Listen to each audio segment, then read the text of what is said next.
Hello students, CSC 2021 का English compulsory के paper का ग्रामर के पोर्शन का हम डिस्कशन कर रहे हैं। इसका फर्स्ट पार्ट का वीडियो मैंने ऑलरेडी अपलोड कर दिया है और ये सेकंड पार्ट का वीडियो है। और इसमें हमने फर्स्ट पार्ट में हमने ये सारे क्वेश्चन डिस्कस कर लिए थे। 4A, 4B, 4C, 4D मैं नहीं कर रही हूँ, एंटोनिम वो आप खुद गूगल सर्च कर लेना। 5A में हम आ रहे हैं जो ट्रांसफॉर्मेशन है, और फिर मैं 5C डिस्कस करूँगी, 5B नहीं डिस्कस करूँगी क्योंकि इसमें आपको मेक द सेंटेंस है तो वो मैं डिस्कस नहीं कर रही हूँ, और 5D भी डिस्कस नहीं करूँगी। तो इस पार्ट में मैं सिर्फ 5A डिस्कस करूँगी और 5C डिस्कस करूँगी। और आप लोगों को पता है कि ग्रामर की बुक रिलीज़ हो गई है और यूपीएससी बेस्ड ग्रामर है। राइटिंग सेक्शन जो सीएपीएफ का है वो भी बुक रिलीज़ हो गई। जो भी इंटरेस्टेड है खरीदने में वो डिस्क्रिप्शन बॉक्स में आप जाइए, लिंक प्रोवाइडेड है बॉटम में, तो आप क्लिक करके आप ऑनलाइन पेमेंट कर सकते हैं। चलिए 5A का शुरू करते हैं।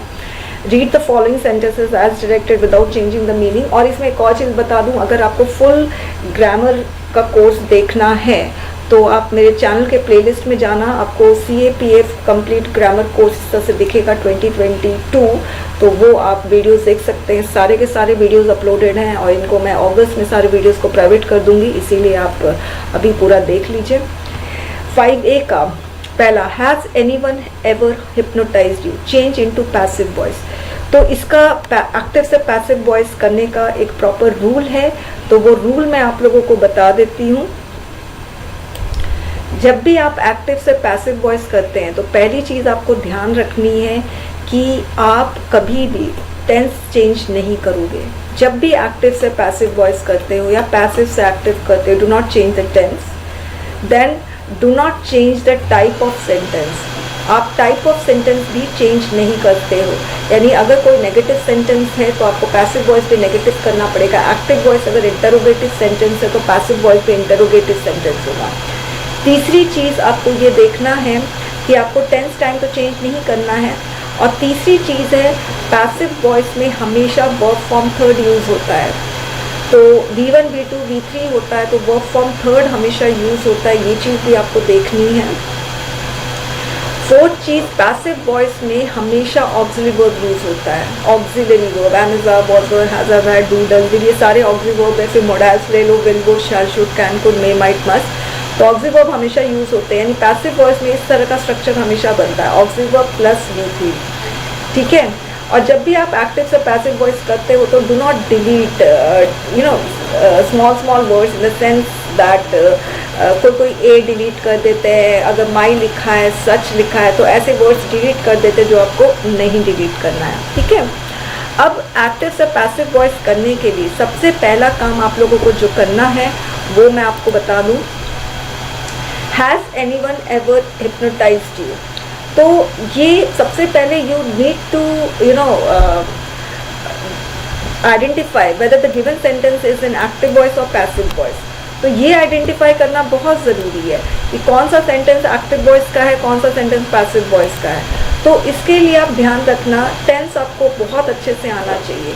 जो भी सेंटेंस टेंस के स्ट्रक्चर को फॉलो कर रहा है वो एक्टिव वॉइस है, और जो भी सेंटेंस टेंस के स्ट्रक्चर को फॉलो नहीं कर रहा है तो वो आप समझ जाना वो पैसिव वॉइस है। जैसे आई ईट, ये टेंस का स्ट्रक्चर फॉलो कर रहा है तो ये एक्टिव वॉइस है। और अगर मैं बोलती हूँ आई एम ईटन, हालांकि ये नहीं बोलना चाहिए मुझे खाया जा रहा है, इसका मतलब ये है एनीवेज, मगर ये फिर पैसिव वॉइस हो जाता है क्योंकि ये टेंस का स्ट्रक्चर फॉलो नहीं करता। टेंस के स्ट्रक्चर में एम इज, वाज, वर के साथ V4 आता है स्टूडेंट्स, एम इज, वाज, वर के साथ V3 नहीं आता है, तो ऑब्वियसली ये पैसिव वॉइस होगा, ठीक है। एक चीज़ और ध्यान रखना जो मैं बताना आप लोगों को भूल गई हूँ कि पैसिव वॉइस में ऑक्सिलरी वर्ब यूज़ होता है, मगर ध्यान रखना पैसिव वॉइस में कभी भी 3D ऑक्सिलरी वर्ब यूज़ नहीं होता है। 3D का मतलब होता है डू, डज, डिड, ये तीनों आपके कभी भी यूज़ नहीं होंगे पैसिव वॉइस में। ये तीन, do, does, did as an auxiliary verb, ठीक है, as a main verb use हो सकता है। ही डिड हिज वर्क, अगर मैं बोलती हूँ ही डिड हिज वर्क, तो ही डिड हिज वर्क, तो इसमें did is not an auxiliary verb, it is main verb, ठीक है। अगर मैं बोलती he has done his work, तो यहाँ पर डन मेन वर्ब है। तो जब 3D as an auxiliary verb use होता है, जैसे मैं बोलूँगी he didn't do his work, didn't do, तो यहाँ पर डिड ऑक्सिलरी वर्ब है और ये डू मेन वर्ब है। This you need to take care of कि कहाँ पर 3D मेन वर्ब का काम कर रहा है, कहाँ 3D ऑक्सिलरी वर्ब का काम कर रहा है। तो जब 3D ऑक्सिलरी वर्ब का काम कर रहा है तो आप इसको तब आप इसको पैसिव वॉइस में यूज़ नहीं कर सकते हो, ठीक है।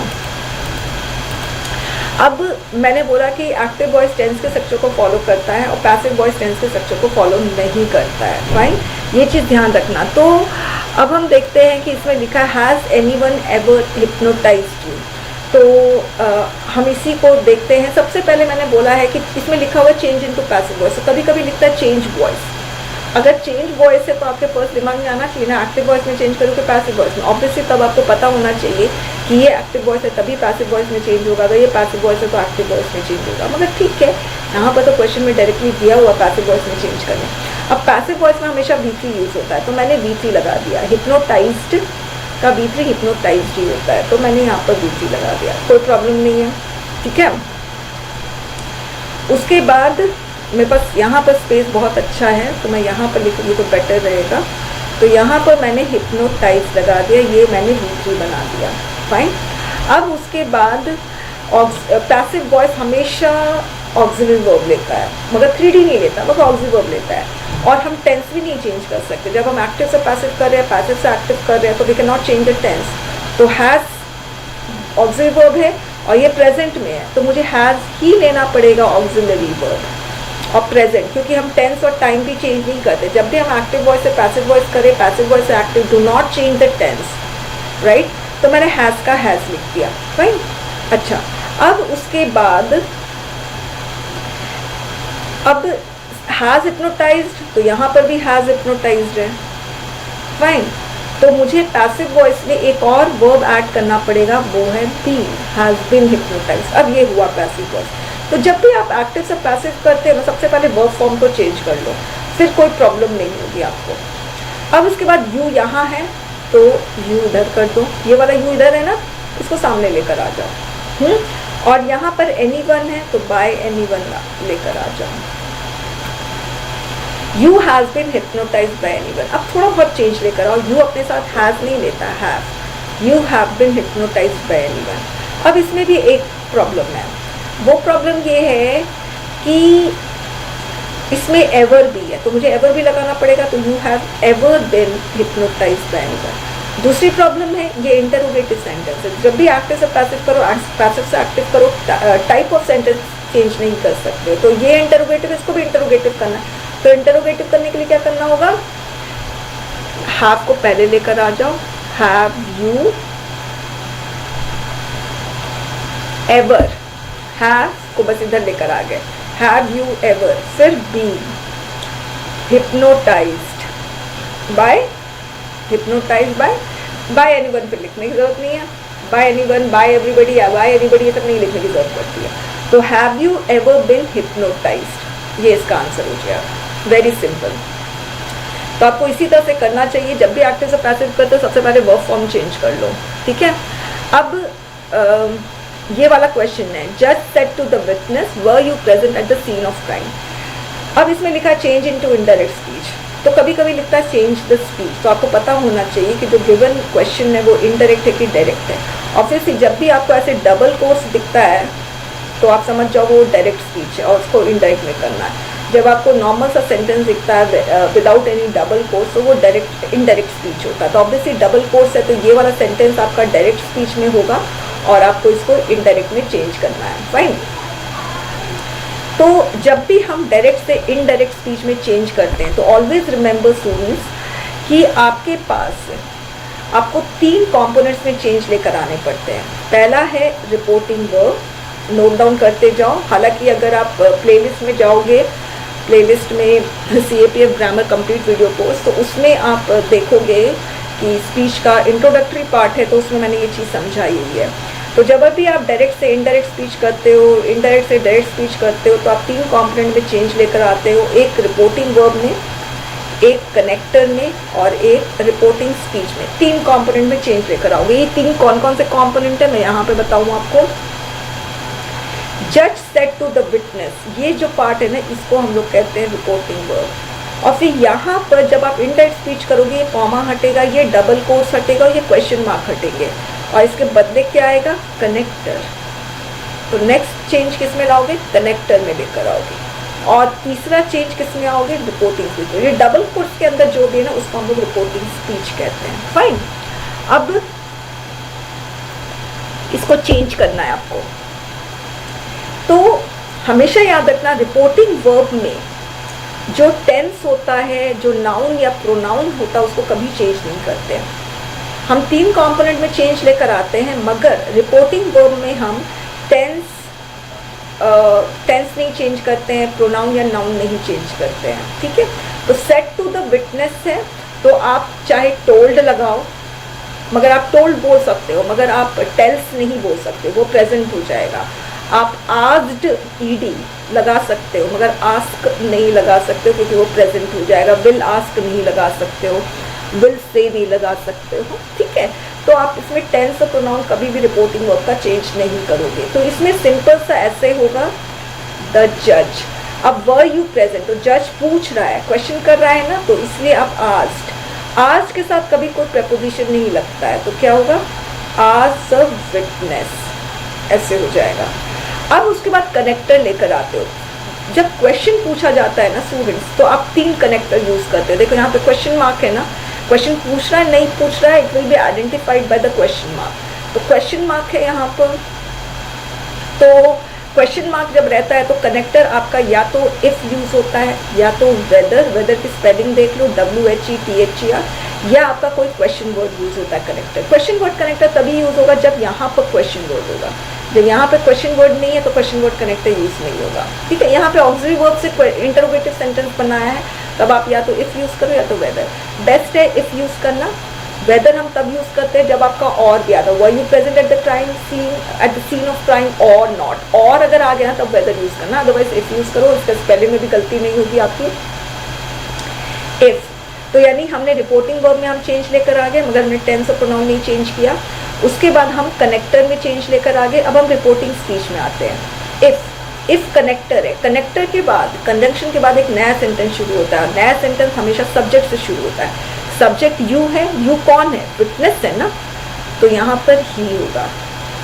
वर का हैड बिन।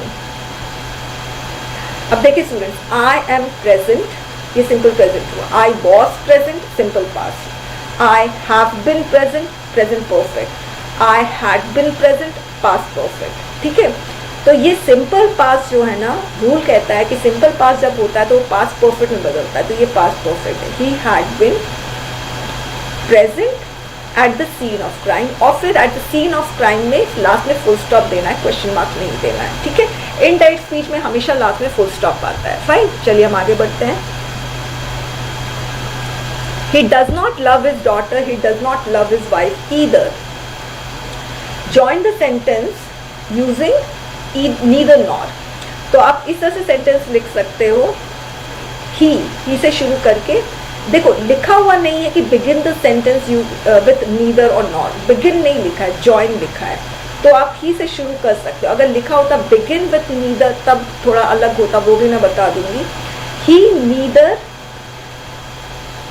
ऐसे नहीं, सॉरी, he loves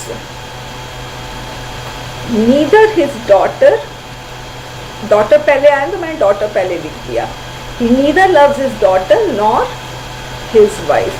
तो जब भी neither nor आता है तो उसमें आप एक रूल हमेशा याद रखना कि neither के बाद यदि noun आएगा तो फिर nor के बाद भी noun आना है, ये चीज़ ध्यान रखना।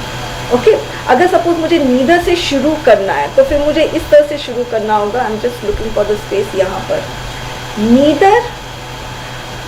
neither does ऐसे होगा, फिर ये थोड़ा कॉम्प्लिकेटेड हो जाता है, तो मैंने एकदम सिंपल बताया। neither does he love his daughter। ठीक है, अब देखो neither के बाद verb आया तो फिर nor लिखूंगी ना, nor के बाद भी verb आना चाहिए। neither does he love his daughter nor loves, nor के बाद भी verb आया, his wife। क्लियर हो गई ना बात आप लोगों को? तो जब भी neither nor, either or, not only but also और both and, neither nor, either or, not only but also, both and, ये जब आते हैं तो आपको ध्यान रखना है, इसके बाद अगर नीदर के बाद वर्ब है तो नॉर के बाद भी वर्ब, बोथ के बाद वर्ब तो एंड के बाद भी वर्ब, ईदर के बाद वर्ब तो नॉर और के बाद भी वर्ब। ये चीज़ आपको ध्यान रखना है, ठीक है। मच तो I wanted I could not reach हर, तो इसका मैंने बनाया है, इसको हाउएवर से करना है। तो हाउएवर का मतलब होता है बट, स्टिल, इस तरह से होता है, किंतु, परंतु, अगर, मगर, इस तरह से होता है, ठीक है।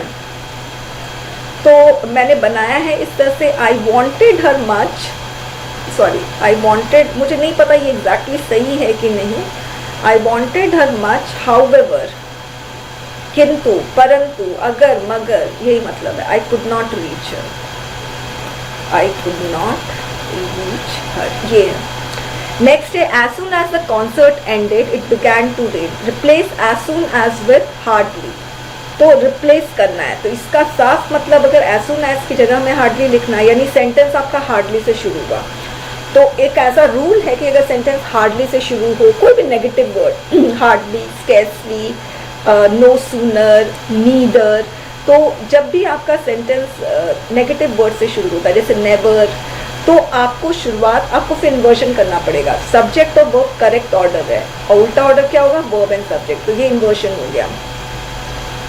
हार्डली, उसके बाद मुझे वर्ब लगाना, कौन सा वर्ब, मैं हमेशा ऑक्सिलरी वर्ब लगाऊंगी, तो एंडेड है ये auxiliary verb, fine.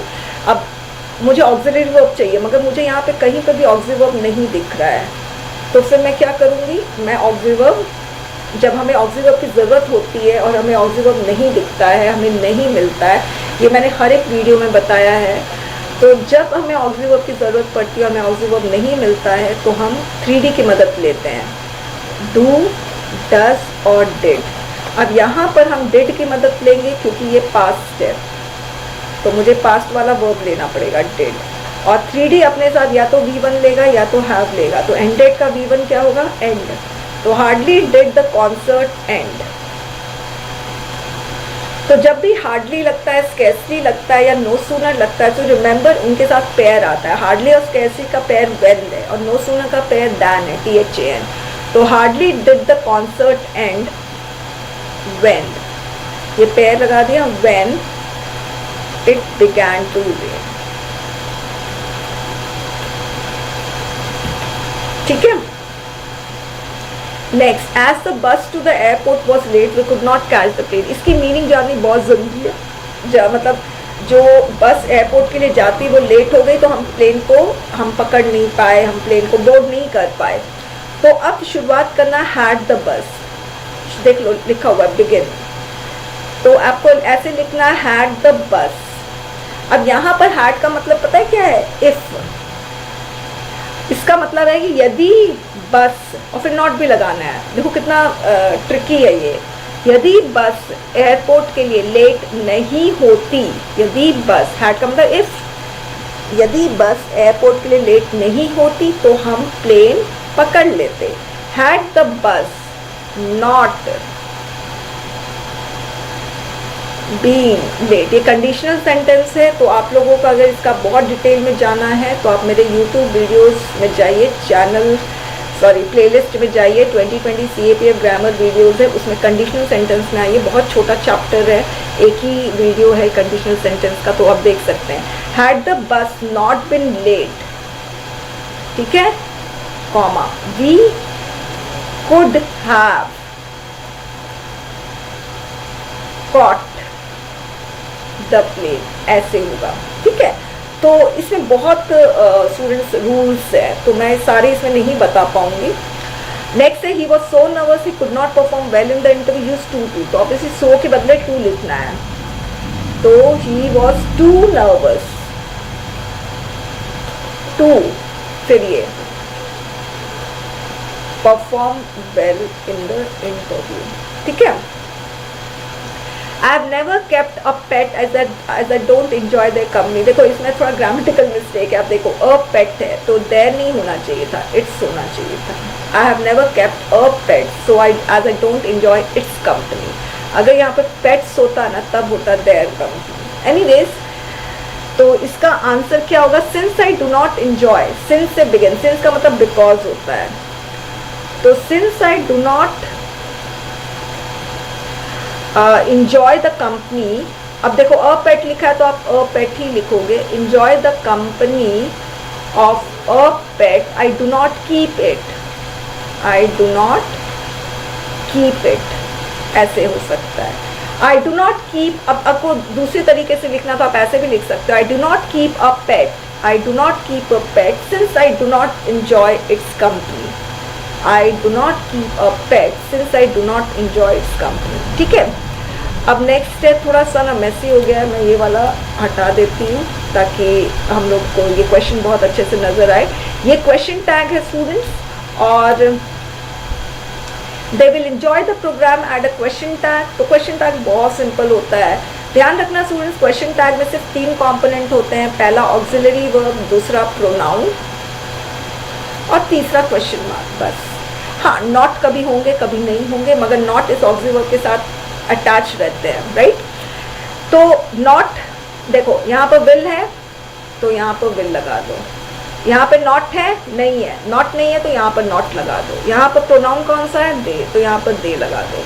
Will not को कॉन्ट्रैक्ट करो तो क्या होगा, वोंट, दे और क्वेश्चन मार्क। अब देख लो, ऑक्सिलरी वर्ब, प्रोनाउन और क्वेश्चन मार्क, तो ये 3 कंपोनेंट होते हैं। नॉट इधर होगा तो इधर मत रखना, इधर नहीं होगा तो इधर रखना है, राइट। जो वर्ब आपको यहाँ पर नजर आता है वही आपको क्वेश्चन टैग में चिपकाना है, और जो प्रोनाउन आपको यहाँ पर नजर आता है वही आपको क्वेश्चन टैग में चिपकाना है। Very very simple, right.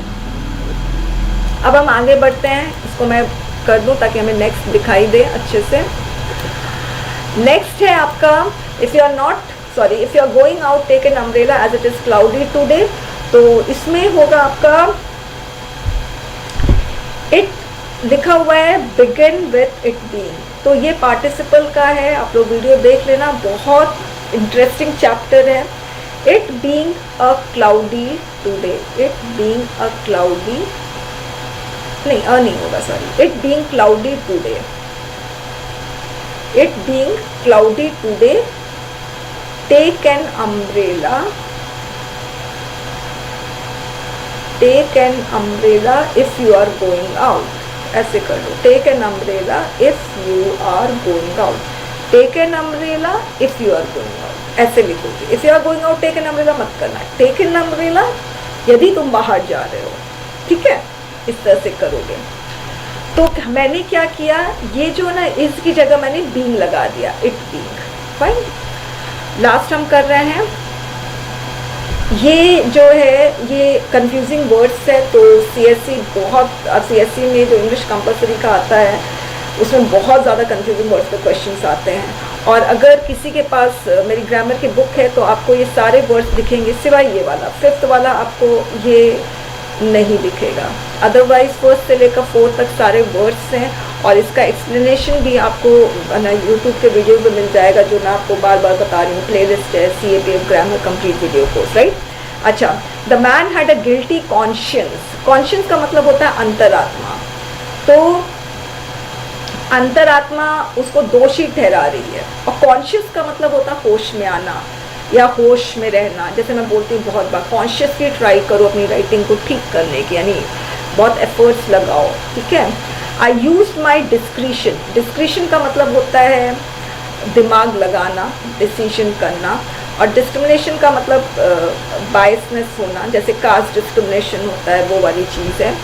The train has been, stationary का मतलब मोशनलेस, तो यहाँ पर स्टेशनरी होगा, ठीक है, मैं अच्छे से बता दूँ, इधर डिस्क्रिशन होगा, इधर कॉन्शियंस होगा, और इधर स्टेशनरी होगा, ठीक है। और ये स्टेशनरी वही जो होती है हमारे पास, इरेजर, शार्पनर, उसको हम स्टेशनरी कहते हैं। और dash of shoppers crowded the market, तो यहाँ होड होगा, ये होड का मतलब होता है कलेक्ट करके रखना, छुपा के रखना, और ये होड HORD का मतलब होता है ग्रुप। ये इसमें होगा क्लाइमेटिक, ठीक है, क्लाइमेटिक इशू था, ठीक है, और क्लाइमेटिक मतलब होता है क्लाइमेक्स। बाकी आप लोग खुद कर सकते हैं, ये सब तो आप गूगल सर्च करके भी कर सकते हो। Okay, thank you.